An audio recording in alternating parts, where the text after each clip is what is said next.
የካቲት 9 ቀን 2018 ዓመተ ምህረት ላይ ሆነን ከዚህ ቀደም በዚህ ሳምንት በሀገራችን ምን ተፈጥሮ አለፈ ስንል ወደ ኋላ ተጉዘን ታሪክ ልንፈትሽ ነው።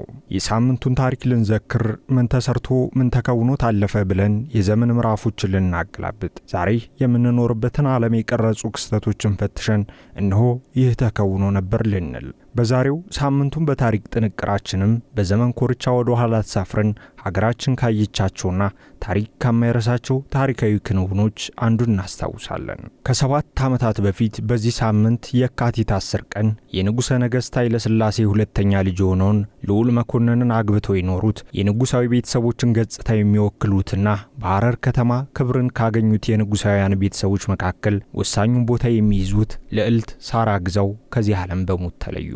የሐረር እመቤት፣ የኢትዮጵያ ንጉሣዊ ክብር፣ የአብዮታዊ ግርግር አካል፣ እስር እና ብሔራዊ ለውጥ የተለማመዱት ሴት ዛሬ ባለ ታሪካችን ናቸው። ታሪካቸው ስለ ንጉሣዊ ቤተሰብ ብቻ ሳይሆን ስለ ጽናት ጭምር ነው። ልዕልት ሳራ ግዛው የተወለዱት ታኅሳስ 23 ቀን 1921 ዓ.ም ነው። ኢትዮጵያ በነጻነቷ ከአፍሪካ ሀገራት ሁሉ ልቃ በኩራት ቆማ በነበረችበት ወቅት ልዕልቷ ይህችን ምድር ተቀላቀሉ። ሀገሪቱ በንጉሠ ነገሥት ቀዳማዊ አፄ ኃይለ ሥላሴ ዘመን የስልጣኔን መንገድ እየቃኘች ነበር። ሆኖም ግን በባህል ውስጥም ስር የሰደደች ሆና ምሳሌ ነበረች። ታዲያ ልዕልት ግዛው የጥንት እምነትን፣ የንጉሣዊ ተዋረድንና ዘመናዊ ምኞትን ሚዛናዊ አድርጋ በያዘችው ኢትዮጵያ ውስጥ እድገቷን ጀመረች። በዘመኑ ትምህርት በንጉሣዊ ቤተሰብ ውስጥ እየጨመረ የመጣ ትኩረት አግኝቷል። ለዚህ ማሳያው ልዕልት ሳራ በኋላ ላይ በስኮትላንድ ኤደንበርግ የነርሲንግ ትምህርት መከታተሏ ነው።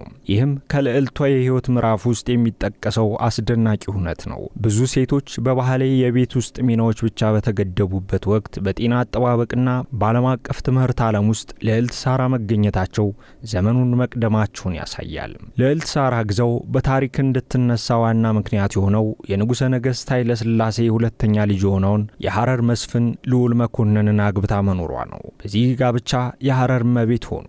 ይህ ማዕረግ በኢትዮጵያ ንጉሣዊ ቤተ መንግሥት ውስጥ ካሉት ታዋቂ ሴቶች መካከል እንዲመደቡ አደረጋቸው። ሐረር ለልዕልት ሳራ ጥልቅ ታሪካዊ ትርጉም አላት። የንግድ የእውቀትና የባህል መድረክ በሆነችው ከተማ የሐረር እመቤት የሚለው ማዕረግ መያዝ ስነ ስርዓታዊ ብቻ ሳይሆን ከኢትዮጵያ ወሳኝ ክልሎች መካከል ከአንዱ ጋር ያላቸውን ግንኙነት ያመላክታል። ልዕልቷ የንጉሠ ነገሥቱ ቤተሰብ አባል እንደመሆናቸው መጠን በቤተ መንግሥት ሕይወት ውስጥ ተከበው ይኖሩ ነበር። መገኘታቸው ከትርፍነት ይልቅ በክብር ይታወቃል። ዘመናዊ የኢትዮጵያ ሴትነት ምስልንም ይወክላሉ። የተማሩ፣ ዝግጁ የሆኑ፣ በዓለም አቀፍ ደረጃ የሚታወቁና የሀገራቸውን ባህል የመሰሉ ስለመሆናቸው ይነገርላቸዋል። ነገር ግን ታሪክ ሰላማዊ እንዲሆኑ አልፈቀደላቸውም። መጋቢት 4 ቀን 1949 ዓ.ም ባለቤታቸው ልዑል መኮንንን በድንገተኛ ሞት አጡ። ባለቤታቸውን ማጣት የግል አሳዛኝ ሁኔታ ብቻ ሳይሆን በንጉሣዊ መዋቅር ውስጥ ያላቸውን አቋም ቀይሮታል። ሆኖም ከሕዝብ ሕይወት አላፈገፈጉም። በምትኩ ኃላፊነታቸውን ቀጠሉና በንጉሣዊው ቤተሰብ ውስጥ መገኘታቸውን መረጡ። 1940ዎቹና 1950ዎቹ ኢትዮጵያ በፍጥነት ለውጥ እያሳየች ነበር። የእድገት ግን አልነበረም። ተማሪዎች የፖለቲካ እርካታ ማጣትን ማሰማት ጀምረዋል። የአእምሮአዊ ክርክሮች የዩኒቨርሲቲ አዳራሾችን ሞልተው ነበር። ከንጉሠ ነገሥቱ ያገዛዙ ውበት በታች ጫና እየጠነከረ ነበር። ልዕልት ሳራ ግዛው ይህንን ለውጥ ከቤተ መንግሥት ግድግዳዎች ውስጥ ሆነው እያስተዋሉት ነበር። ከዚያም የ1966 አብዮት ደረሰ።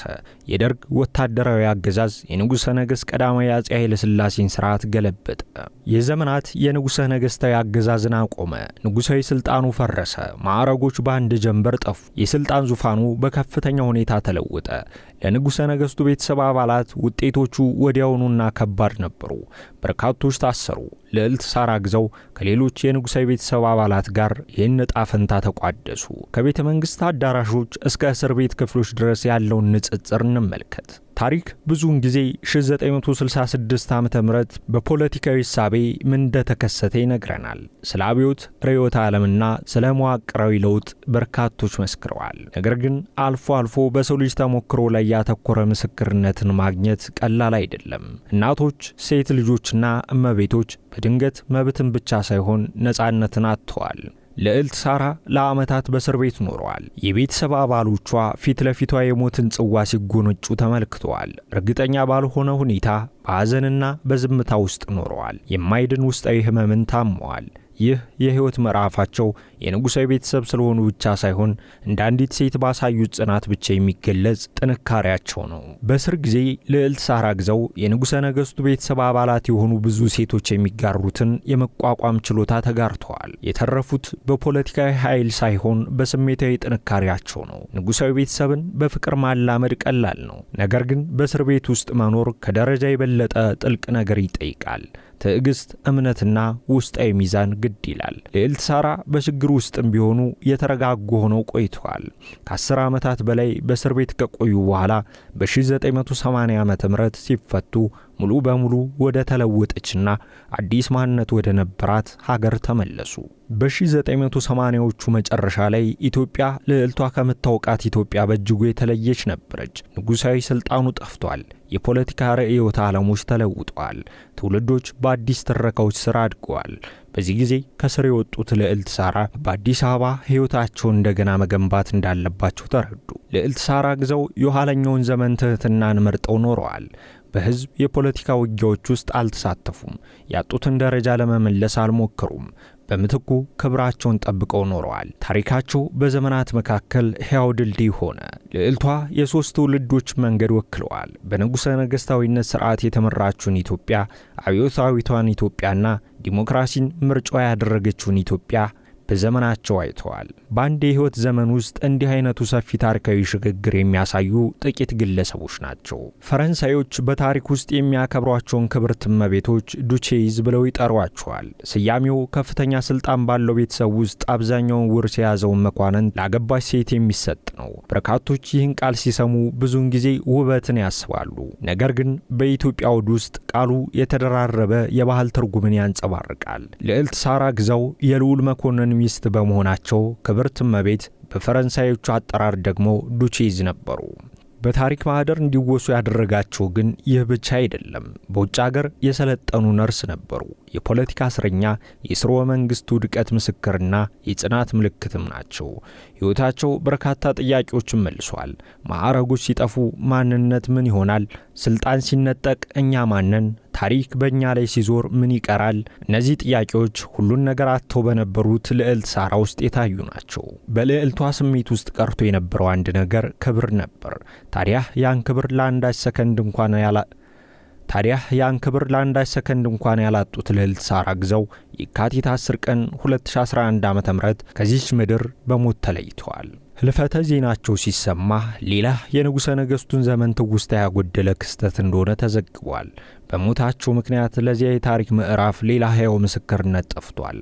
ልዕልቷ አብዮታዊ መሪም ሆነ ግልጽ አክቲቪስት አልነበሩም። ሆኖም ጽናታቸው ህልውና ራሱ ታሪካዊ ሊሆን እንደሚችል አስታውሶናል።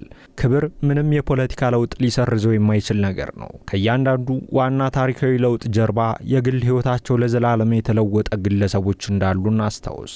ስቃይን የተቀበሉ፣ ዘመንን ቀድመው የተሻገሩ፣ በእርጋታ ሁሉን የቻሉና ክብርን ለመጠበቅ ማንነትን መስዋዕት ያደረጉ ባለ ታሪኮች በርካታ ናቸው። ልዕልት ሳህራ ግዘው የእነዚያ ባለ ታሪኮች አንድ አካል ሆነው በታሪክ ማህደር ይጠቀሳሉ። ሳምንቱን በታሪክም በዛሬው መሰናዶ ክብርት እመቤት፣ የጽናት ምልክትና የውበት ምሳሌ የሆኑት ልዕልት ሳህራ ግዘው ህልፈተ ዜናቸው የተሰማበትን ዕለት ምክንያት አድርጎ የሕይወት ታሪካቸውን እንዲህ አስታወሰ።